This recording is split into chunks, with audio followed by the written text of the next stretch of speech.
Hey, everybody, this is Steve Monday, Chief Forecaster for Rowan County Weather. And over the past few weeks and months, I've been interviewing folks around the county, whether they be high school coaches with various sports or folks that are doing various things around the county and the area. And today I'm joined by Dylan Smith. And Dylan is really, I guess we could say, a dirt track racer. Dylan's going to be racing in the World Short Track Championships coming up this weekend at Charlotte Motor Speedway.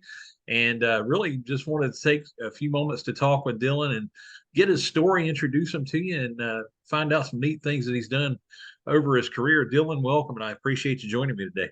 Hey, thanks for having me on, Steve. Yeah, absolutely. So, Dylan, just for the folks that are watching that don't know you, tell us how you got started with racing. I'm a third generation race car driver, actually. So it's pretty much been in my blood and in my life since I was born. My parents had me out at Charlotte when I was a little teeny tiny baby. So I've been around it my whole life. I played ball when I was a kid, baseball. Played that till I was about 10, 12 years old. And I got a call one day from a buddy of ours, Stephen Woods, actually goes by Woody, but he called us up. He says, "Hey, I got a Bandolero. We're running out at Charlotte Motor Speedway this weekend. If you want to come run with us, I need a driver." It's like, okay, let's go try it.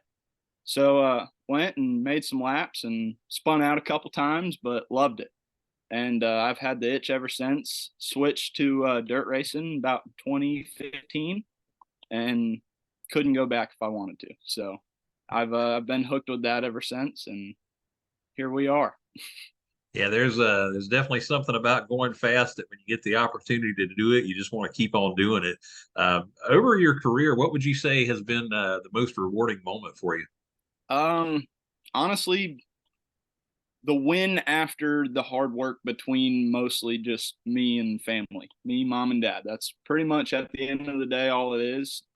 Small race team, not a lot of money, just Yeah. out of the parents' backyard and see what we can go do. So if we can go stomp their butt and it's just us, it's a good night. Yeah, absolutely. And, I'm a huge advocate of grassroots racing. I've been doing some stuff with North Wilkesboro Speedway and things like that. And, one of the things that I get to see, and I know you've seen from your perspective that a lot of folks don't really get to see, is the amount of work a very, very small team puts in. I mean, the amount of sacrifice, the amount of money. Just from your perspective, give us an example of some of the tough times that you go through just to be able, first of all, to get to the track and then to actually get through the race in general. Well, so especially we come to learn very fast with the modifieds that there's a lot of more people out there with more money than us. And with that being said, a lot of people aren't so forgiving as far as, oh, I'll just run right into your door. So typical family nights that you get, sitting around eating dinner together and watching TV and whatnot. Me, mom, and dad are out here in the garage beating body panels back straight, trying to make it to the racetrack the next week just to be competitive and make the car look decent. So it's there's a lot of hours spent just trying to make sure everything's ready, prepared, and you're ready to go once you get to the racetrack. It's a lot of late nights, and it is what it is, but that's we love to do. So here we are. Absolutely. So, what's your out of all the tracks you've raced at? What would you say is your absolute favorite to race at? What's the one that you would say is your toughest? I think Charlotte might be my favorite. It was always a dream of mine to go to the dirt track at Charlotte, I should say. It was always a dream of mine to race there, and in 2016 was the first year that we got to go out there, and I was actually making laps on the front stretch. Just doing, we're warming up. I'm riding around. I'm looking up. I'm like, this is cool. I've made it. I'm here. This is my dream. Like it's time to dream bigger, I guess. So that's probably my favorite track out of everything, just because of that special value it holds to me. The toughest, probably Charlotte as well.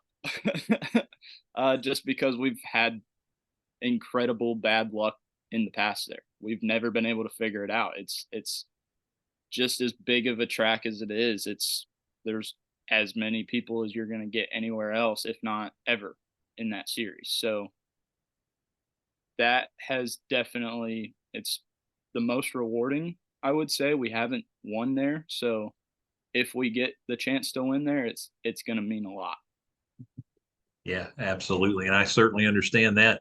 Um, Out of all the drivers you faced over, over your career, and I know that that can be a very broad thing because, I see from just my own experiences of watching racing and being in some of the events, you could be racing against a local hometown hero one week, and you could be racing against one of the big guys in NASCAR, a Kyle Larson or a Kyle Busch, or even one of their kids or anything like that, the very next week. So, what would be your most memorable race you've been in where there's been someone that you kind of looked up to and you've learned a lot from just by being on the track with them? I would have to say definitely Kyle Larson. Out of anybody, I got a lot of laps being able to race around and against him at Millbridge in the outlaw carts, and he actually grew up racing those carts. So he, in my eyes, is probably the best outlaw kart racer, probably just racer in general there ever was nowadays.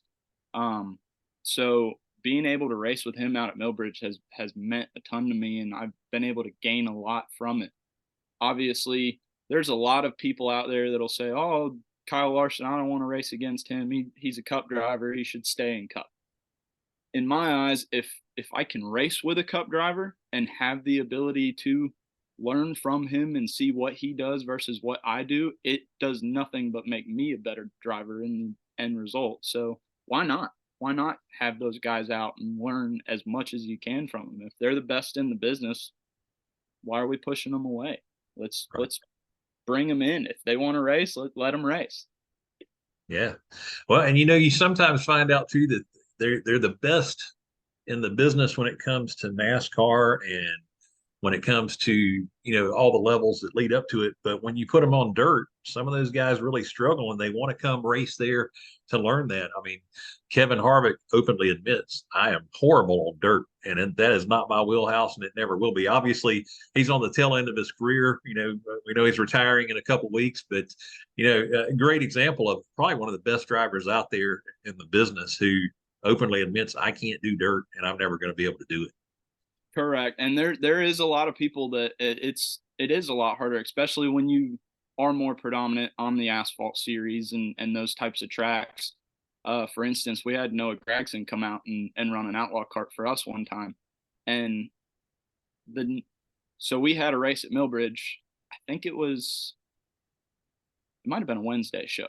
And he came out and he's like, "Hey man, what do we got to do to be fast in this thing?" And I was like, full honesty, what we figured out around here: never lift and never turn.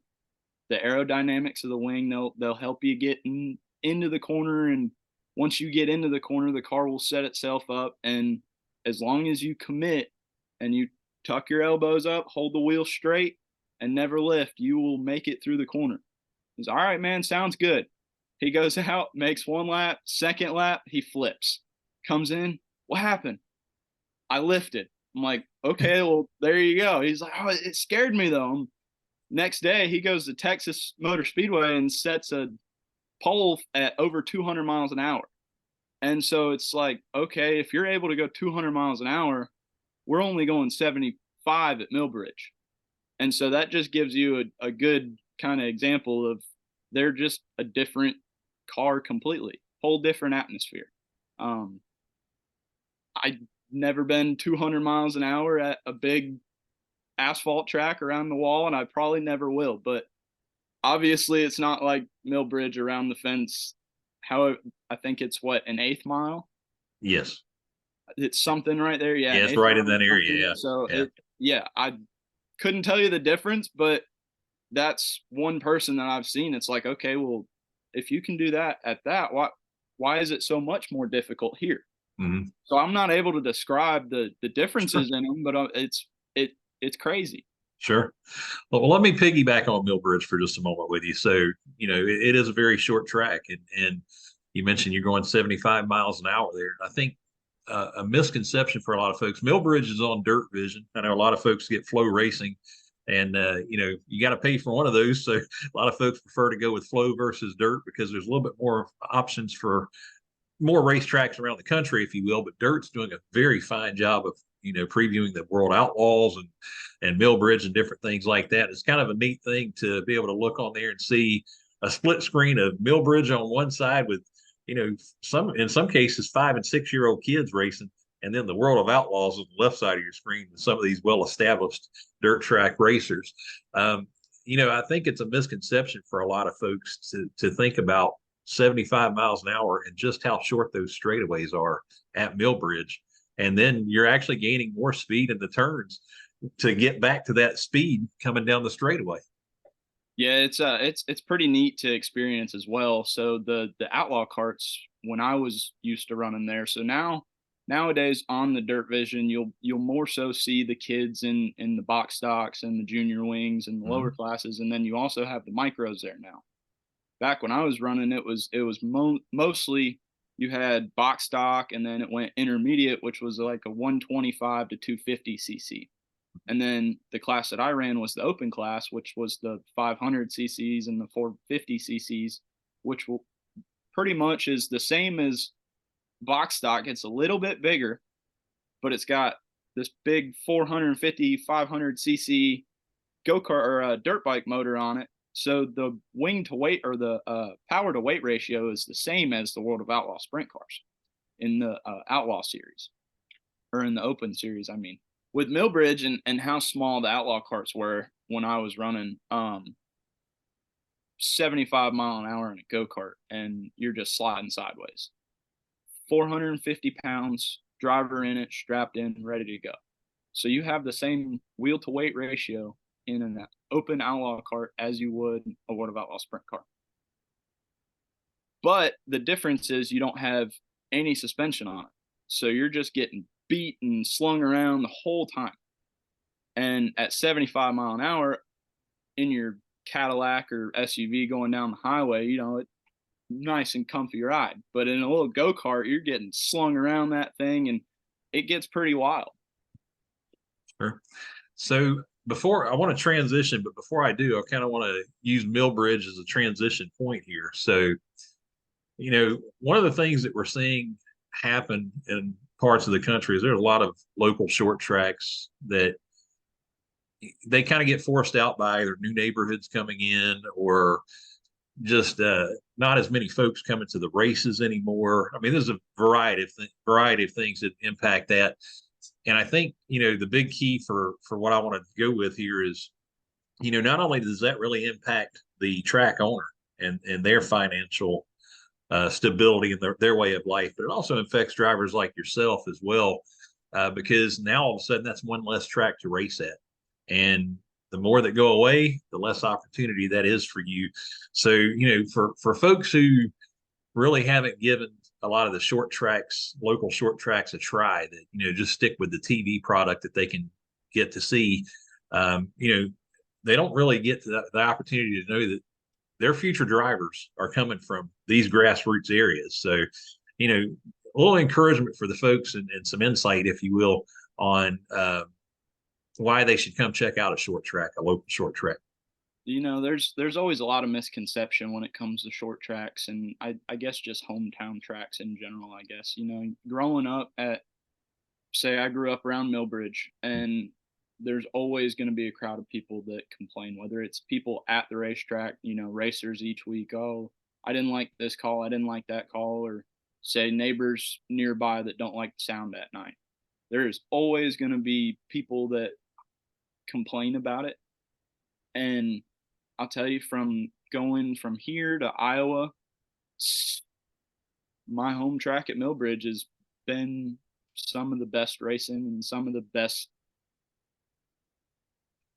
management as far as the facility goes, period, throughout the country. So as long as you can maintain your racetrack nice and treat everybody fair, which at the end of the day, I think that's the biggest thing about racing in general, is just fairness. And Millbridge has done an excellent job at being fair and being a well-maintained racetrack. So they've obviously had the grow up that most tracks want. Unfortunately, there is people that complain and say, oh, well, I don't like racing at 10 o'clock at night when I'm trying to go to bed.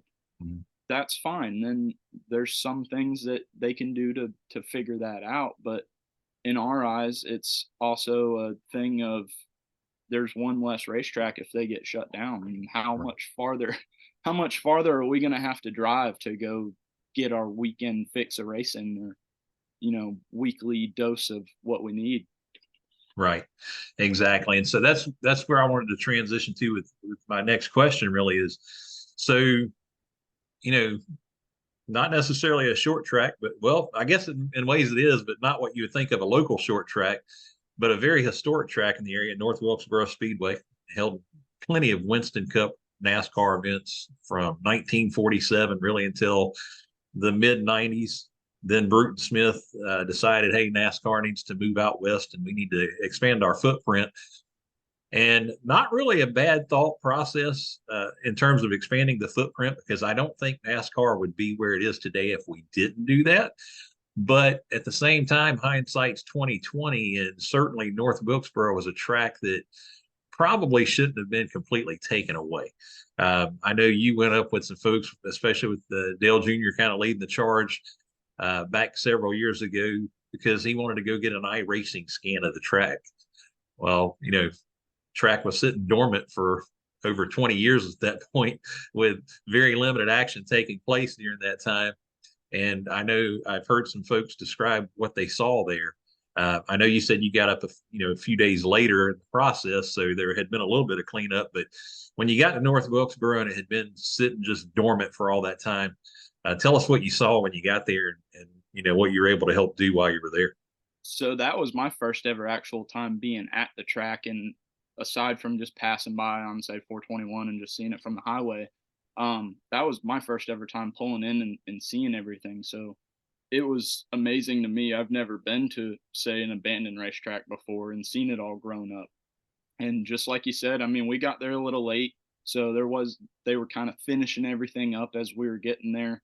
But like you said, there was trees growing up all through the cracks of the asphalt and whatnot. Not massive, big trees and whatnot, but the little trees starting to grow up, and just weeds everywhere, really. And every crack in the racetrack had a little piece of grass or weeds growing in it, and so there was people just weed eating, really, and edging up the whole time we were there. And they had big blowers out and sweepers, and just pretty much cleaning the track surface and all the grandstand area, and just getting everything kind of presentable so that the people could come in with iRacing and lay the cleanest scan that they could get of what was there. I know they went back a lot throughout whatever technological history that they had, and were able to kind of reconfigure some things on the display to make it however the last race was there. I think that was their first track scan of it, was how the last track surface actually was. But as far as their initial scan, they had to just clean everything up, make sure no grass was on the racetrack and in the pit area and whatnot, so that when they went in and took their picture, it was as clean of a racetrack as it could be. As we got there, we kind of got the grand tour of everything, and it was amazing seeing the suites and whatnot kind of falling down and just rotted away. It was really sad, but it was an incredible experience being able to walk around and see everything come back to life. And the amount of people that were there and willing to help, it was amazing to see the community kind of come around and focus all their attention and efforts into one thing to kind of bring it back up and bring it to life. Have you been back since for an event or anything since you went up to help clean up and get ready? I have. We went one day, actually. Me and my dad went up for some late model racing, Mhm. and it was extremely hot that day, and we were pretty busy. So we hung out, and we watched a couple of races, and got to see some cars on the track, which was the first time I've ever seen cars on the track at North Wilkesboro. So that was really cool to witness and see. And we got to hang out in the pits with everybody, and even saw Dale Jr. there as well. So that was really cool. And so it was an incredible experience. Yeah, I know they were probably, I think for that sportsman race you're talking about, I think they were still kind of getting things back together there, Oh and yeah. were just doing what they could just to get racing at that point, back to the track. Um, I was up, in September of this year covering some Whelen modified stuff up there. Uh, And I was astounded at, not only the nostalgia that you still see there, because I was so glad that they left some of the, memorable things at the track that were there. They still left them, but also impressed at how there was a newness there as well. So it was very interesting to see. Just on the iRacing piece for a moment. So, have you played iRacing? Or do you do anything like that to help train? I have a small rig of iRacing, the seat and whatnot, and so I do a little bit of iRacing, not as much as I wish I could. There's just not enough time in one day to Right. be able to get as much gaming done as we wish we could, but I do as much as I can, and I've tested the track out a little bit. I haven't raced there yet. I don't think I'm good enough to quite race with other people on that game yet. I wreck too fast on there, but uh, it's pretty neat to from going and walking around the track surface and seeing everything to now be able to go on the computer and make laps there. It's super neat experience to be able to do all that. Right. Have you done any iRacing at a track you've actually raced at in person, and are able to compare the differences?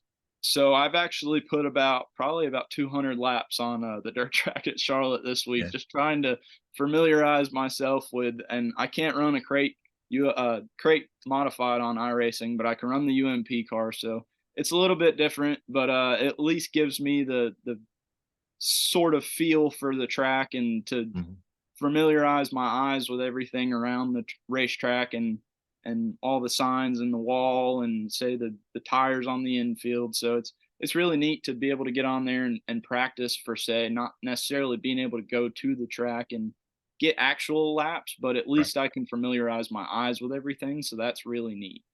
Yeah, absolutely.